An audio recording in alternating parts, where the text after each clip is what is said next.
Well, good morning and welcome to the final session in this current series. Last week, we started talking about resume renovation, all the secrets to really make your career sing on a single sheet resume that makes them jump out of the chair.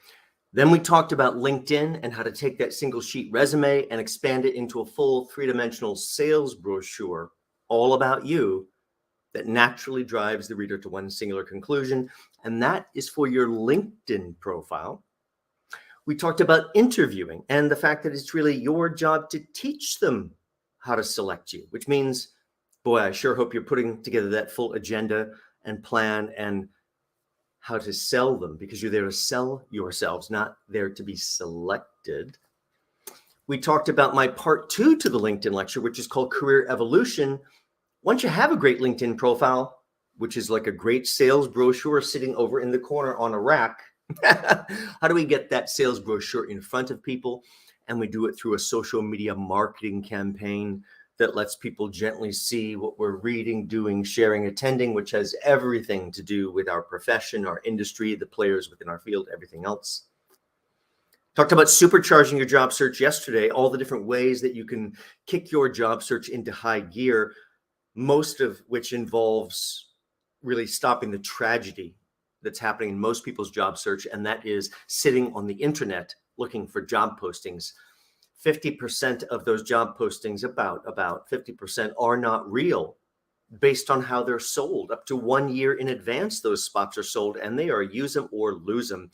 Ends up with about half of all advertisements not being really ready to hire, not being really real. Tragedy if that's the entirety of your job search. Today, what we're going to do is touch on much of all the content we talked about over the whole series, and yet we're going to go through it in a little bit different way, because today is going to be all about reaching out to the decision maker directly. It's part of how you take back control for yourself in your whole job search. Here you can see the whole series here. We're going to keep moving along because I know you can pause this if you'd like to see that. All of these are available on replay as well. You can see them on my Facebook page, on my LinkedIn page. Easiest probably though is my Self-Recruiter YouTube channel. Just click the live tab because I do all of my lectures live rather than pre-recorded, and lots of content there. And please do, wherever you're watching and joining in, like, comment, share, message, hit the bell, all that kind of fun stuff. It really does help. So I appreciate your efforts on also getting this information in front of other folks. This is marketing yourself to the decision maker. This is the paradigm shift in job search. You know, we're always been told, have to send in the resume, maybe even more directly, must apply online. Okay.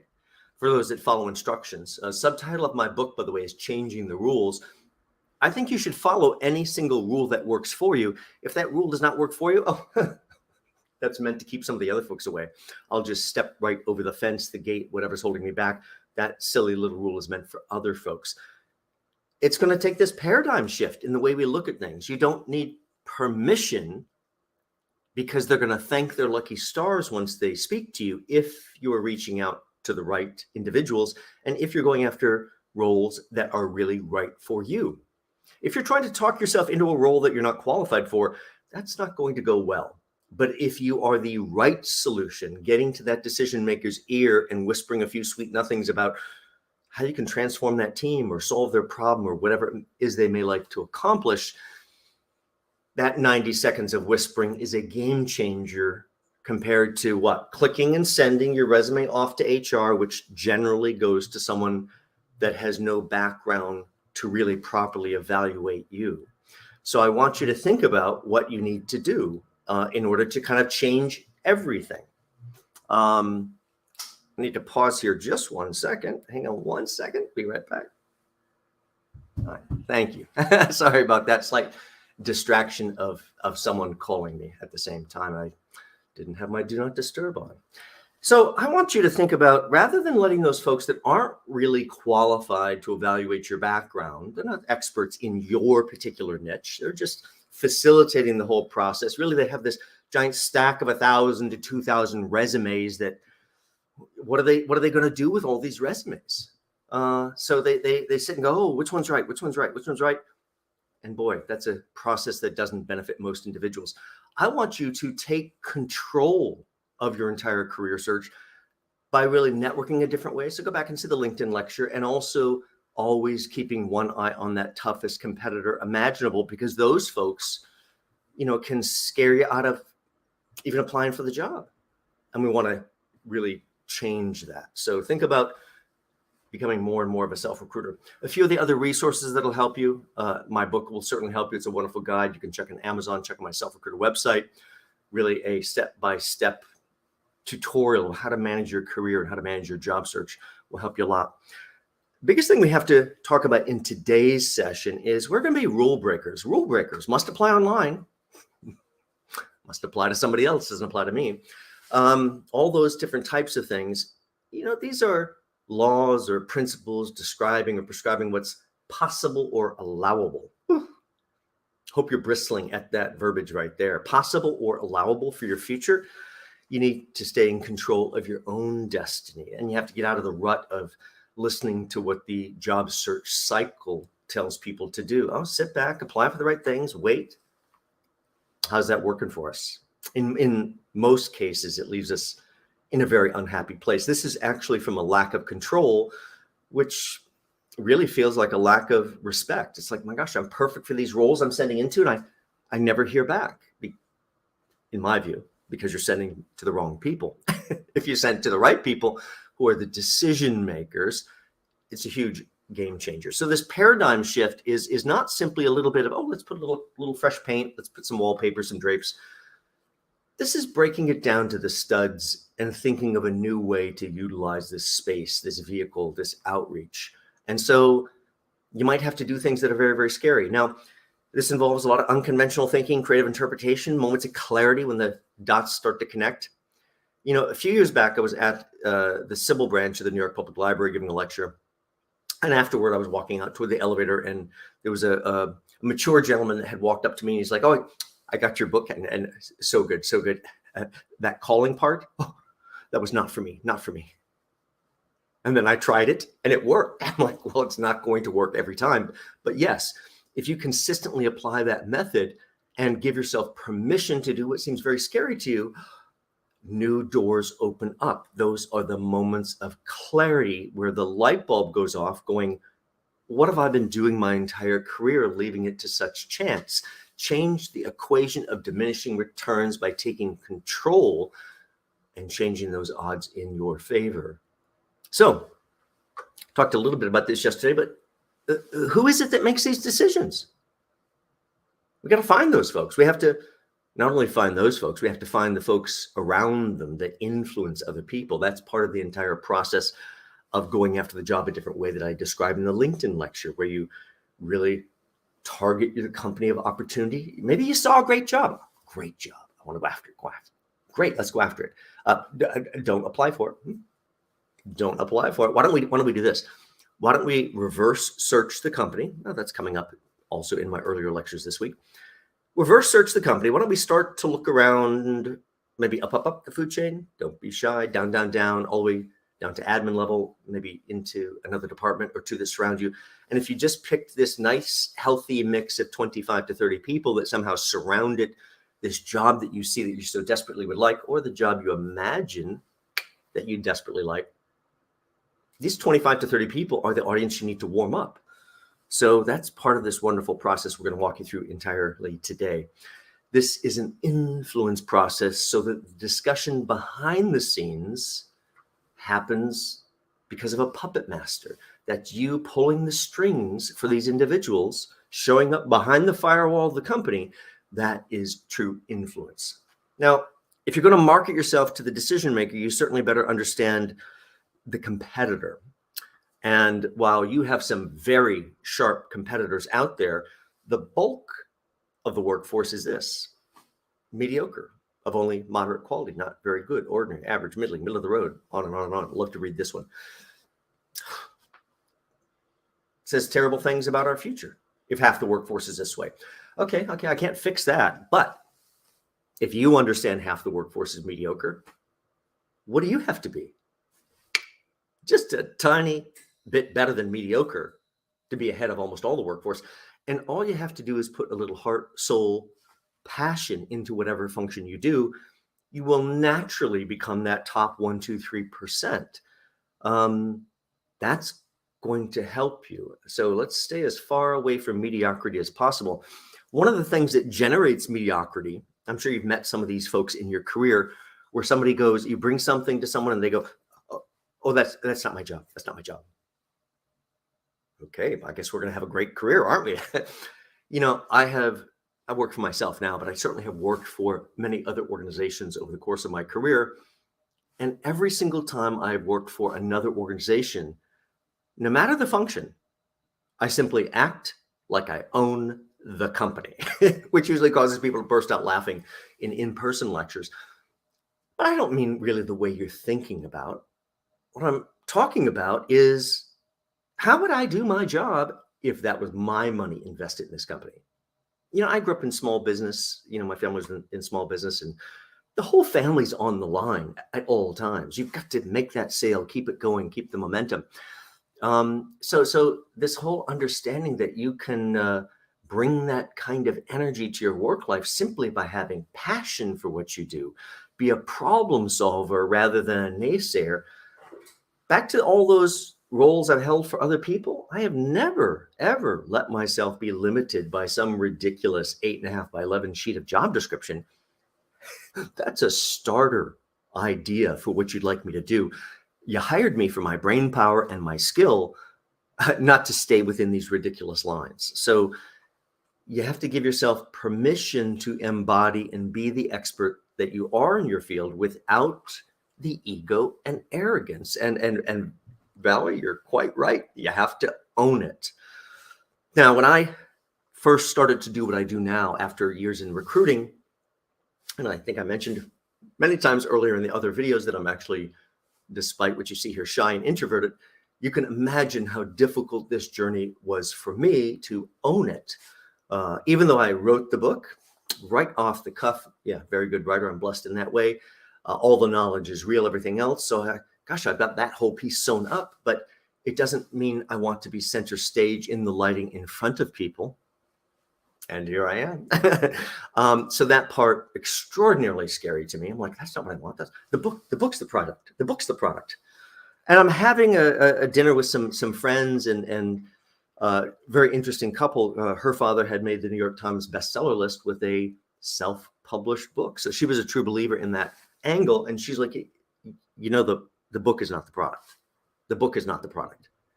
You're the product. And in that moment, I felt nausea, just like I wanted to vomit. I'm like, oh, what did I do? I'm the product, shy and introverted, and I have to be the embodiment. So this is where you have to learn to drink enough of the Kool-Aid. Not so much you fool yourself, but enough of the Kool-Aid where you give yourself permission to get past those modesty and humility traits, which are wonderful, wonderful for all the other aspects of our life, but not for job search, not career. So the moment you own it, that becomes part of how your personal branding becomes elevated. And then how you tell that story in a much better way on the resume, on the LinkedIn profile, in your outreach cover letter, in all your individual messaging. Of course, the entire time in all of those materials and all that I present and speak and everything else, it's all about trying to become this known, perfect cookie cutter. But if you're only cookie cutter, as you've heard me say earlier in the week and last week, that's a real problem, because I could take number 2. I'm paying less if you're all cookie cutter. That's it. I'll take number 2. No, you don't want it. I'll take number 1, take number 5. Doesn't matter to me. All interchangeable. So you have to not only be that, but somehow you have to be this exceptional person without the ego and arrogance, because they never want to hire that person. And then you're going to have to allow yourself to own it, embody it, take it across all your materials, make sure even your signature block on your email, all of that stuff keeps your brand cohesive. I was just talking with a client yesterday, and we're setting up a session for next week. It's a Zoom practice session. And let me just see if there was an urgency here. Sorry to interrupt my video with the call. Sorry about that. It's so challenging for us to get out there and do this on our own. But really, it's about going back through every piece of your background, like I teach in the LinkedIn and resume lectures. Go back and see those if you haven't, and filtering all that background through a singular question. What are the different pieces of my skill set? What are the different stories? I have to do the homework to line this material up. It is very unlikely off the cuff you're just going to spout the marketing brilliance from your career.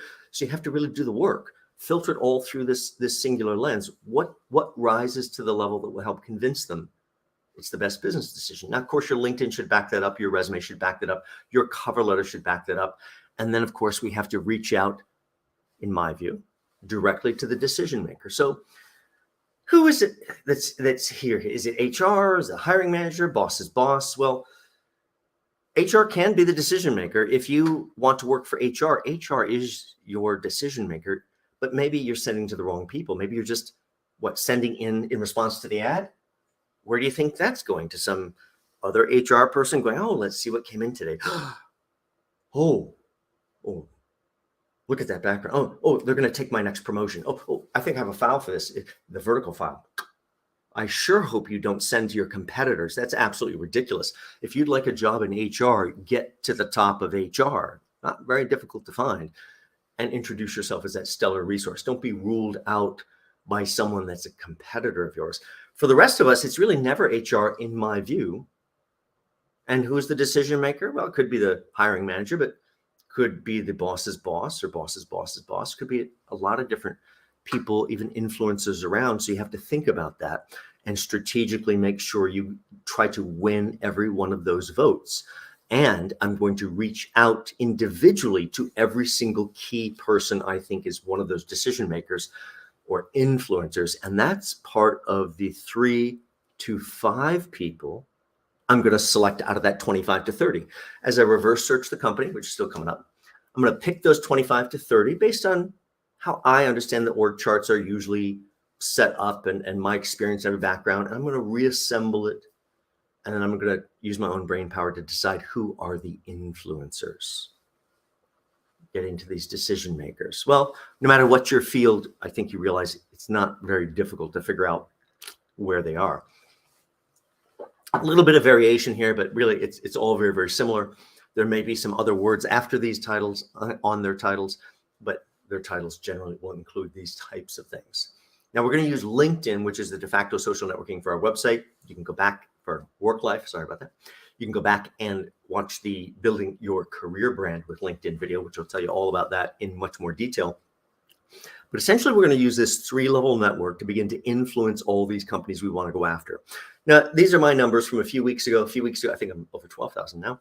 But a few weeks ago, I was just shy of 12,000 connections. 3 levels out, that's better than 21 million people in my 3-level pool.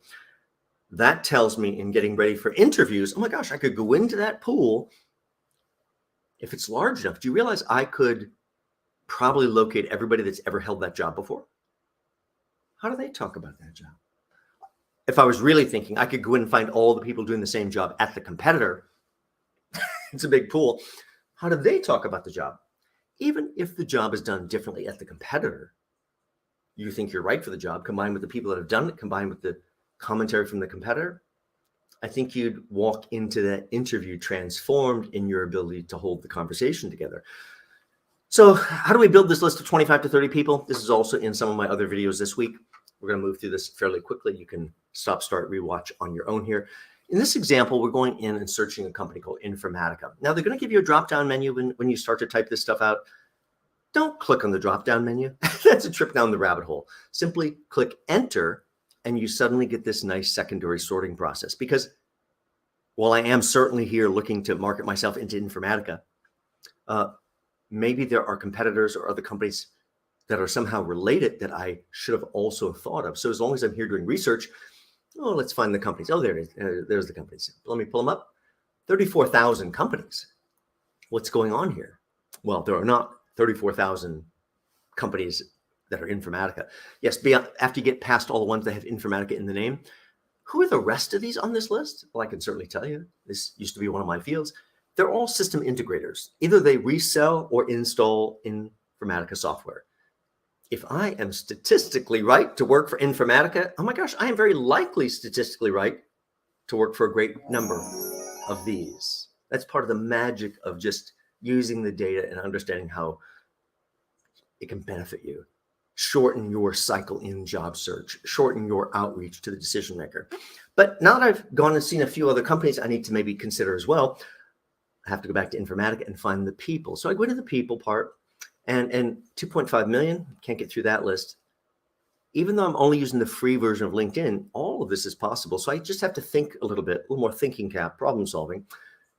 Really in the US, I don't need them all over the world. And you know what? I don't need them working for Informatica 3 years ago. I need them currently working for Informatica. That's simply a choice. Currently working for Informatica, currently in the US, what do I get? 1,615 results. That's pretty good. That's pretty good. I can't look at 1,600 people either. More thinking cap. It's a VP. It's a VP that's going to hire me, I think. VP, look at that, just simple VP. Really US, really Informatica. 75 VPs, 75 VPs. This is not as easy as I thought. It's brainstorming, it's homework. This should be the hardest project you've worked on in your career. Maybe it's a director. I think. Maybe director, really US, really Informatica. What do I get? 228 directors. I'm going the wrong direction. No, I have it.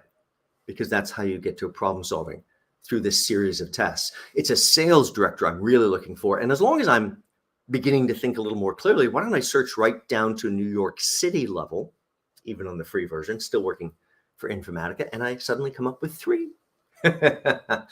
In this whole process, though, as I'm looking at all these different names, I would have taken more time. And anybody that I thought was up, down, left and right from where I want, I would have opened every one of their profiles into a new tab. That's just a couple of keystrokes as you click on names. Not too difficult to learn. On a Mac, it's Command and click that button, opens in a new tab to streamline your workflow. Now, out of those 25 to 30 is where I would have picked these 3, 4, 5 decision makers, or I would have drilled down the way I just showed you. And you may be satisfied because you have 3, and you heard John say 3 to 5. But if you'd like better results, you need 5. If you're effective at outreaching to these 3 people, you're very likely to get 1 or 2 conversations going. If you're very effective reaching out to 5 people, you're much more likely to get 2 or 3 conversations going. That changes the odds. So I really want to find 2 more people. I bet you there's a sales VP, now that I'm thinking a little more clearly. Really? New York City and currently working for Informatica. There we go. 2 more. Now I'm up to 5. The right number. And I think all these 5 are really the type that would be involved to hire a person like myself. Now, by the way, in this entire series of opening these people up, simply opening their profiles into a new tab or opening their profile itself sets off this marketing behind the firewall of the company. 6 people have looked at you. Who's looked at me? Who's looked at me? Once you look at it, you really can't stop. And yet you're inside of the mind of 25 to 30 people surrounding this job behind the firewall of the company. Oh, we need a person just like this. I should send this to Jane or Jack or Jill. Yes, you should. Okay, so I begin to influence, begin to warm up that audience. That's part of how I'll reach out to the decision maker.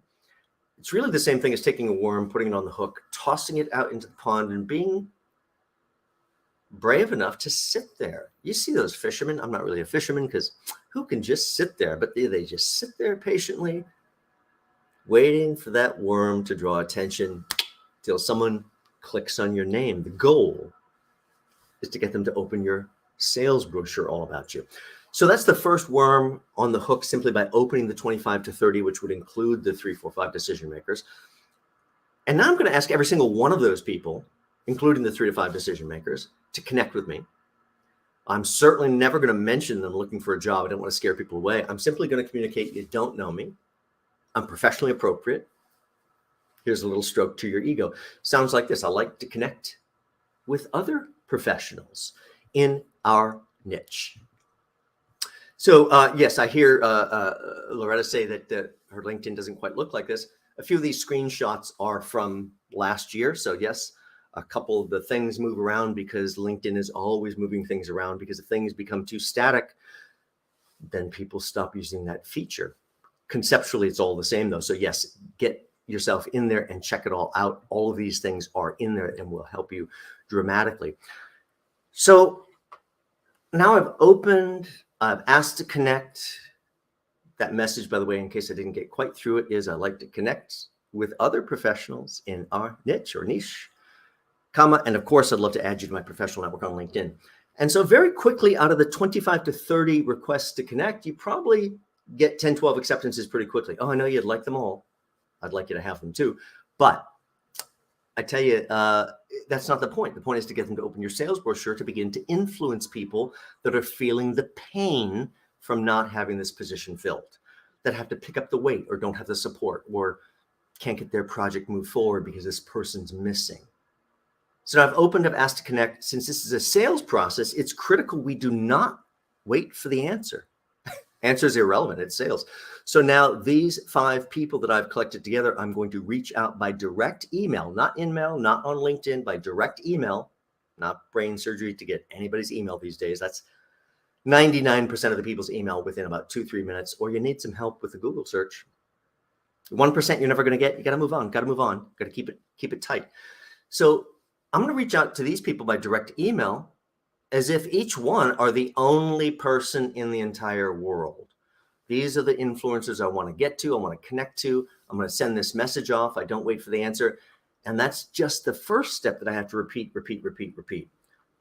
The message then has to be all about them. This is a dating process mixed with a sales process, the 2 worst things in the world that we really don't. Oh, I have to go sell. Oh, I have to go on a date. It's going to end terribly. Thank gosh, I'm not in that realm any longer. But the key here is, well, let's think about a bad date. Have you ever been out on a date with Mr. Me? Me.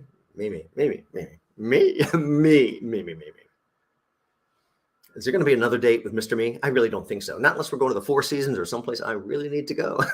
So I know we're all dying to talk about us, me. That's the nature of human beings. But in this case, it's a romance of a sense. And it has to be all about them, all about their company, all about their team, and what you could do for them and their team. It's just a slight little angle of how you make it about you, but you make it about them. That's how you begin to create engagement, which is really closer to that engagement than this style engagement. What I'm describing, though, is the mechanics that we have to go through today.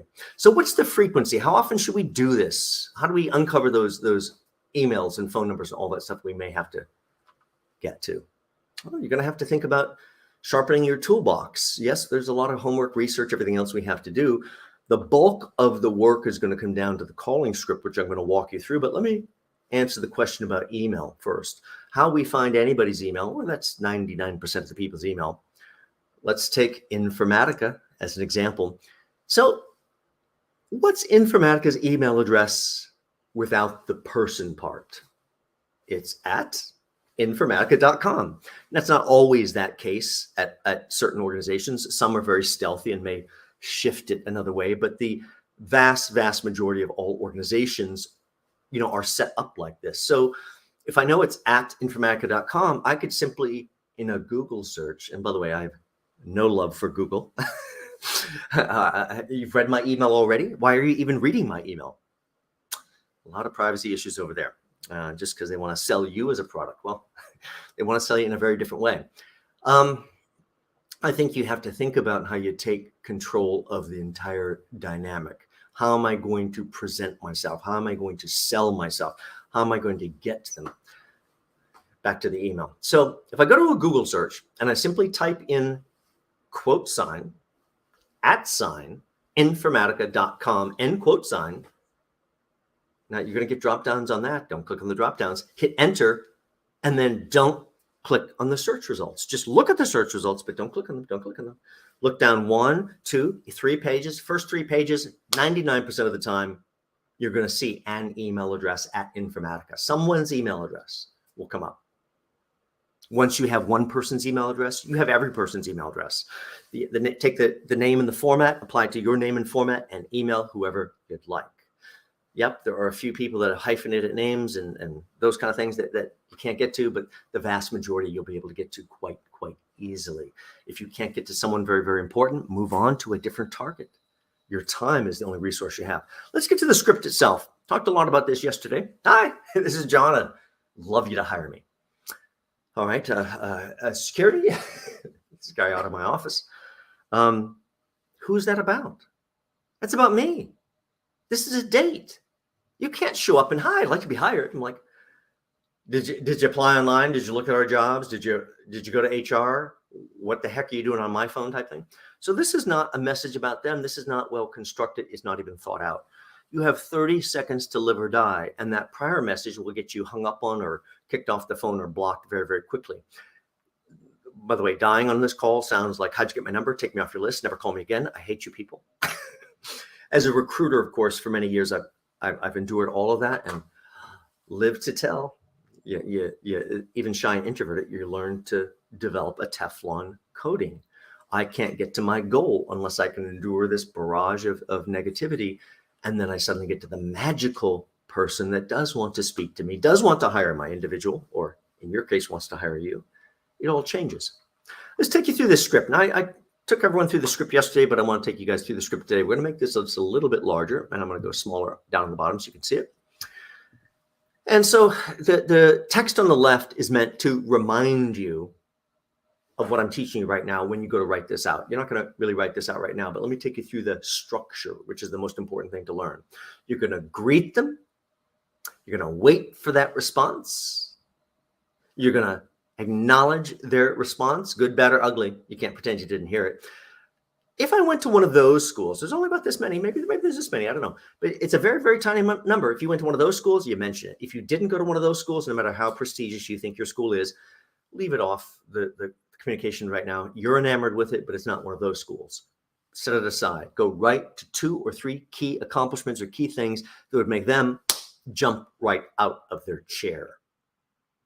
Then close them. Closing, by the way, just a scary sales term. That means, well, most people misunderstand it. Closing means 2 things. Most people misunderstand it, thinking it means ask for what you'd like. Okay, that's specifically not closing. Maybe I can come a little larger now. That's really specifically not closing. You have to ask for what you'd like, and you have to ask for agreement to it. The asking for agreement to it is what everyone fails to do because they're so scared of getting a no.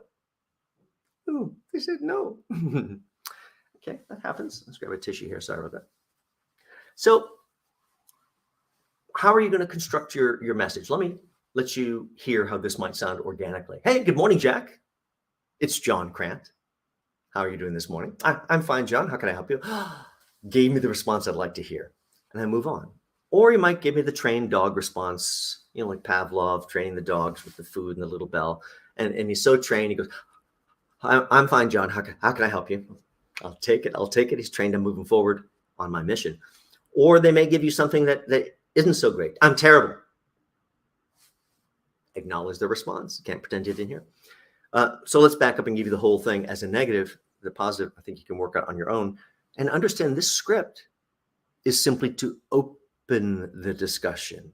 Then you have to see what they say next, and you have to be ready with a little bit of table tennis in conversation back and forth. You have to have done your homework to understand what they're going through, what their challenges are, how you can be valuable to them, and be ready to talk about that. So let's go back and start it from the top. Hey, good morning, Jack. It's John Crant. How are you doing this morning? I'm terrible. Well, Jack, let's see if we can change that. The reason for this call, I just had to reach out and introduce myself to you. Pause. What does that communicate? I couldn't hold myself back. That's the type of person we would like to hire. I just had to reach out and introduce myself to you. I'm so excited by what I see going on at XYZ company. Now, if you happen to be at a networking event or any kind of event, room full of people, and you spotted somebody across the room that really caught your eye, and you decided, I'm going to have to cross the room there and introduce myself. I had to come over and say hello. Oh, do tell. Was it my hair? Was it my eyes? What was it? It's like, same thing here. They understand what you're doing, but the moment you say, I'm so excited by what I see going on at XYZ company, they're going, do tell, what is it? And you have to be ready. It's as simple as, I saw that Wall Street Journal article on your new such and such launch. Those things are always so good to get. Why don't you talk to them like a real human being, like a dear old friend? Those things are always so good to get. And then all you have to do, this is the 2 or 3 key accomplishments piece.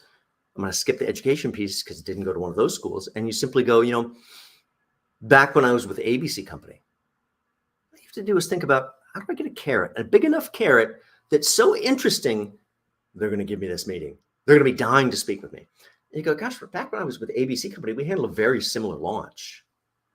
I'd love to come in and really share with you how we tackled one more tissue. So all those issues, I bet your team's experiencing. That would be valuable for me. And then your job is to close them. That's not to wait for them to accept. It's to move right on to booking the appointment. I have an opening on my calendar. Very, very important. Tuesday at 10 a.m. One day, one time, never more.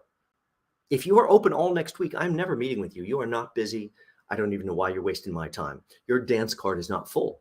So you offer them one day, one time to react to. It's not that I expect Tuesday, 10 a.m. to be open. You better have it open because you offered it.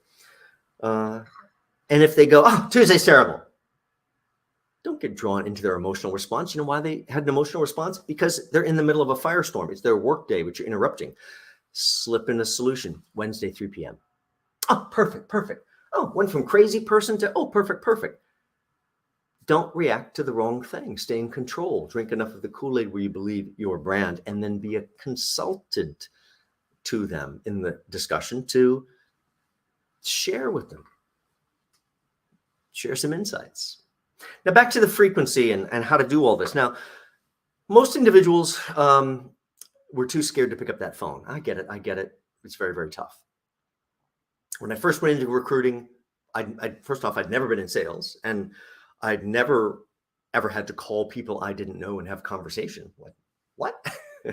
And so, but I thought, I saw a friend of mine making much more money than I was. I'm like, oh, that's a profession I need to go get into. And I'm like, I picked a really great company, and after interviewing with a few, and they had a 2-week training program, and well, I'm pretty sharp. If they've got a 2-week training program, I can learn pretty fast. And on day 2 of the training program, they're like, okay, here's the phone. Here's your script you wrote on your first day. And here's a list of 30 managers, make those calls. And literally they left the room, one of the only times the trainers would leave the room, to see what happens. Because if you can't pick up that phone, there's no point in them wasting any further money on you, training you. You have to be able to pick up that phone. And so, yeah, my chest is pounding. I'm like, sweat's beating down. I'm like, oh, I quit a very good job to get this one. Was I serious? Was I ready?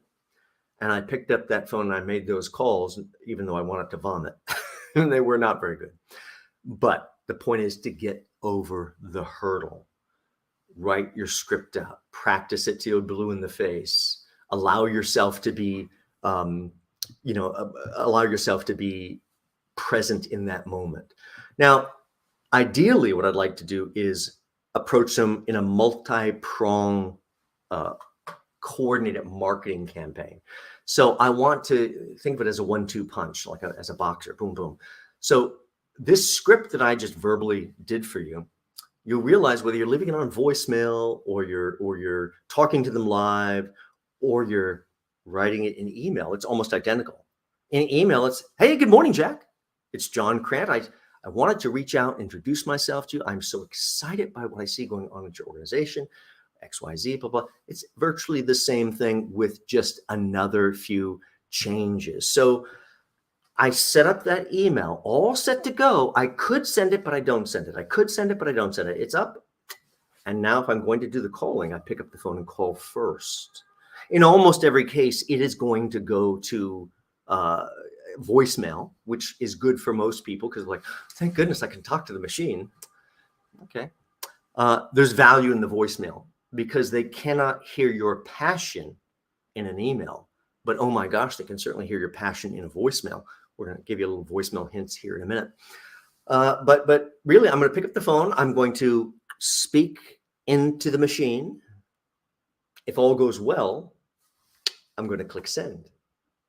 If somehow I put my foot in my mouth or I got lost or I went off track or something went terribly wrong, I can now correct that. You know, training a lot of recruiters, they fell into a bad habit early, learning that some of those voicemail systems would let you re-record, and then they get off their script and then start laughing or whatever, and it's a live mic, and they realize that system doesn't let them record. Just blew your chances with that client. Did you? Not really. Take the hit, fall on the sword, be a human being, and it will come right back to you. So in that case where I messed up the voicemail, I'm going to click into my message before I send it. And in front of my normal message, I'm simply going to say, sorry about that voicemail, comma, I thought I could re-record, but I didn't want you to lose sight of the fact that I just had to reach out and introduce myself to you. Boom, the rest is identical. If you call and it doesn't go well somehow, someone even hangs up on you. Gosh, my very first couple of weeks in training, absolutely. I had people hang up on me when I went to market some candidate to them. And after that very first day, of course, the trainer's in the room, just over your shoulder, not very far away. No matter how soft you talk, they're listening. and so what happened? They hang up on you? They hang up on you? Call them back, dial them back. Like right now? Hit redial. I'm like, Terrifying. Am I going to keep this job or am I going to lose this job? Hit redial. Best lesson I ever got. I've never had someone hang up on me twice. What it requires is, of course, you have to allow them to save face. If you accuse them of hanging up on you, that's not going to go well. So when I called them back, I was like, hey, it's John Crant. I was trying to reach Jack Smith. I got disconnected somehow. We both know how I got disconnected. If you just do it the right way, most times they'll just get out of your way and put you right through. Other times they'll turn around and apologize to you, which I've had happen many times. So I'm so sorry. I was just having a bad day. How can I help you? I was trying to reach Jack Smith. Is he in today or should I reach him on his cell phone? By the way, I don't have Jack's cell phone.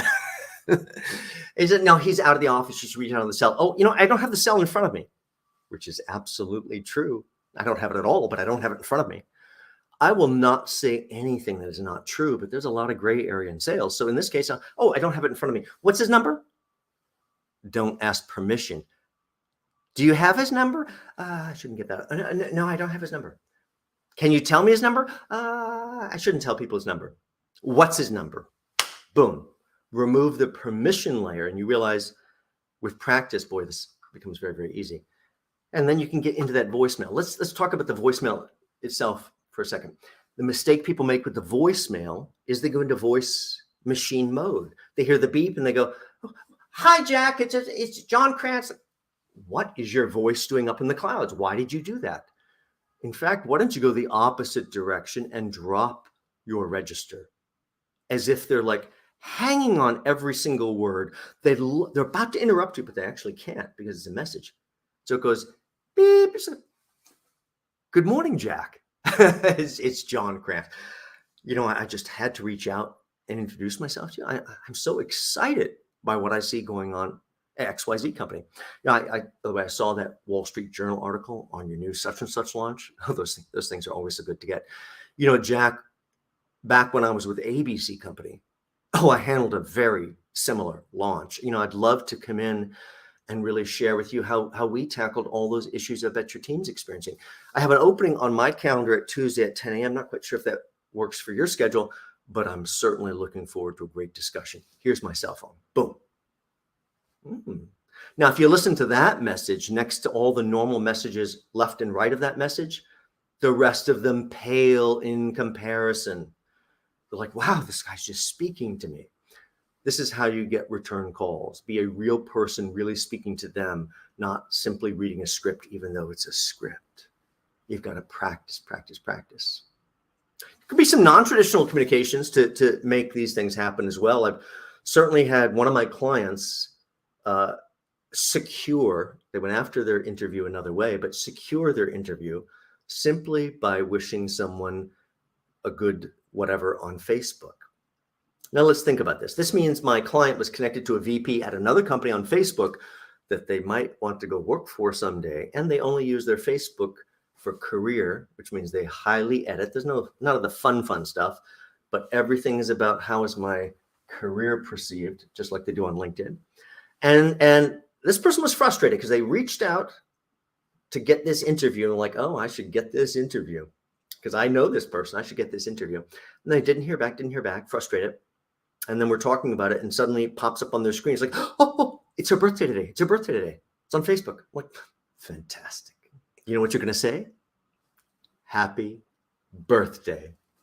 Nothing else. Do you think they forgot that you went after this job? Do you think they forgot that wonderful cover letter you sent? You don't have to say all that. Simply say happy birthday. And it wasn't long before the person responded back. Now, they may be of a more mature generation, not really thinking about this as public. And they say, oh, thank you so much. Oh, I know I owe you an email back. Gosh, I hope my current boss isn't connected to this. So there's a lot of different ways to use different platforms. I had another client that was not previously on Twitter. This was a few years ago, had not previously been on Twitter, but she developed a really interesting background that was really right to now go work for a startup organization in those days called Airbnb. Dying to go work for Airbnb. It's like, oh, my background's perfect.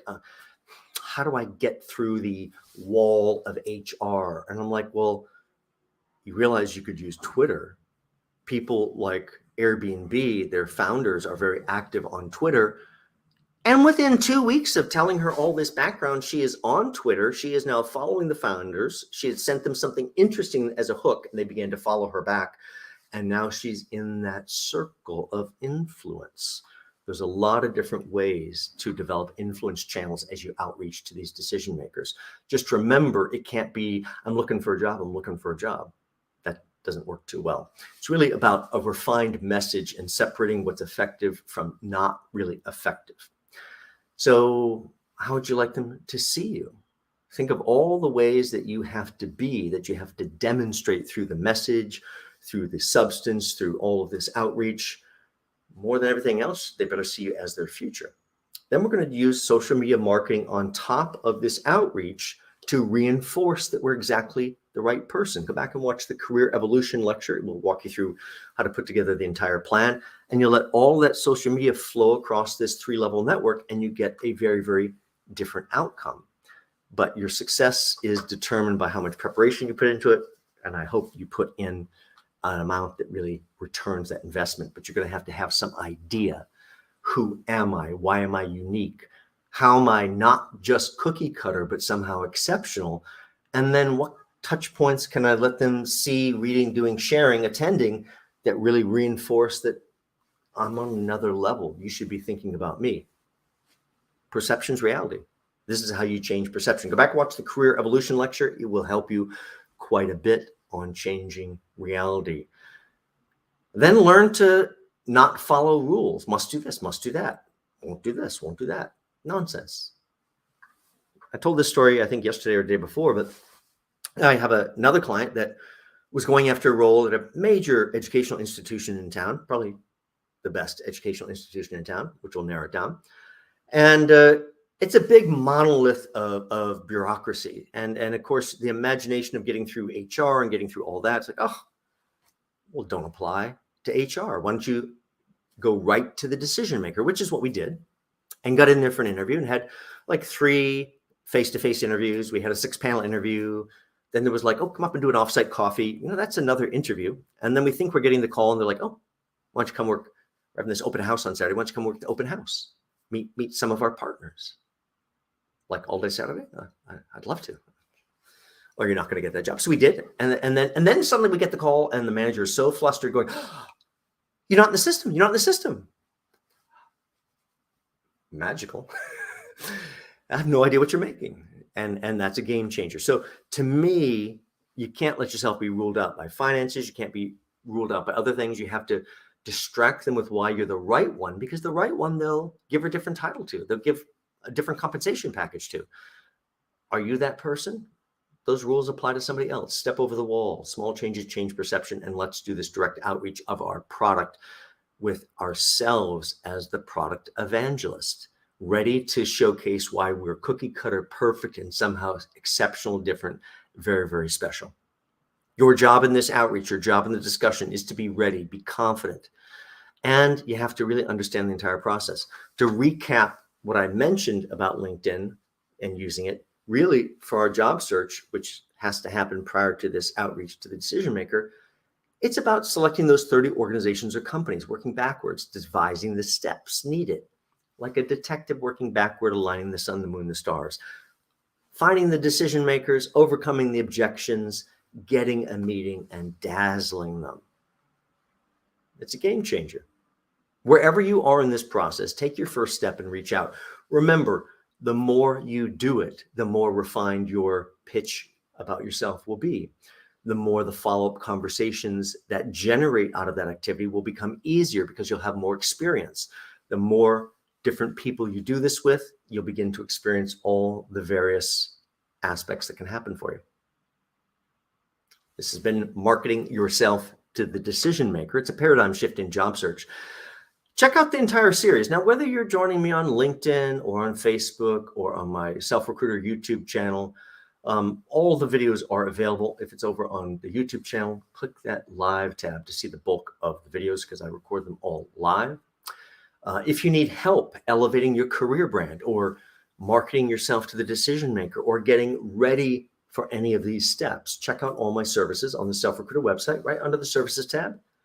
And if you need to talk before knowing which package is right for you, send me a quick email. We'll set up a time to talk. Thank you guys for tuning in, and I hope you have a great weekend that is coming up and have a good rest of your Thursday. Take care, guys. Take care. Bye.